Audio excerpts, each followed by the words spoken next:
Argentina England দ্বৈরথ বিশ্ব ফুটবলে ঐতিহাসিক, তার উপর বিশ্বকাপের সেমিফাইনাল ম্যাচ। স্বাভাবিকভাবেই সংবাদ সম্মেলন কক্ষ পুরোপুরি পূর্ণ। আটলান্টা স্টেডিয়ামের মিডিয়া সেন্টার থেকে প্রেস কনফারেন্সের দূরত্ব বেশ অনেকটাই, যেতে আধ ঘন্টার বেশি সময় লাগে। আটলান্টার সময় বিকেল 6টায় আর্জেন্টিনার প্রেস কনফারেন্স থাকলেও ইংল্যান্ডের সম্মেলনে দেরি হওয়ায় আধ ঘন্টা দেরিতে শুরু হয় তাদের। আর্জেন্টিনার কোচ লিওনেল স্কালোনিকে পরবর্তী ম্যাচের পাশাপাশি দুই দলের ঐতিহাসিক দ্বৈরথ নিয়েও অনেক প্রশ্নের উত্তর দিতে হয়েছে। আধ ঘন্টা সংবাদ সম্মেলনের একেবারে শেষ প্রশ্ন করার সুযোগ পান এক বাংলাদেশি সাংবাদিক। টেকনিক্যালি কোনো বিষয় নয়, বাংলাদেশে আর্জেন্টিনার অনেক সমর্থন নিয়েই তিনি স্কালোনির কাছে জানতে চান।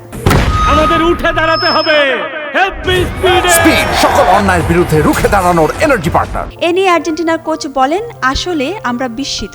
এত দূর থেকে বাংলাদেশ আর্জেন্টিনাকে যেভাবে সমর্থন করে আসছে, জার্সি গায়ে এত দূরের মানুষদের দেখতে সবসময় ভালো লাগে। এটা আসলেই অনেক অসাধারণ ও সুন্দর বিষয়। আশা করি আমরা আগামীকাল ভালো কিছু উপহার দিতে পারবো।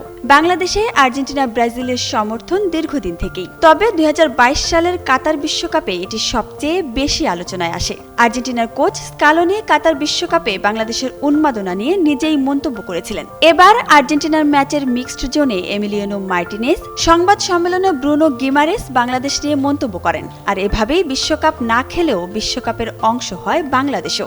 বাংলাদেশি সমর্থকদের ব্রাজিল আর্জেন্টিনাকে সমর্থন এখন বিশ্বজুড়ে আলোচনায়।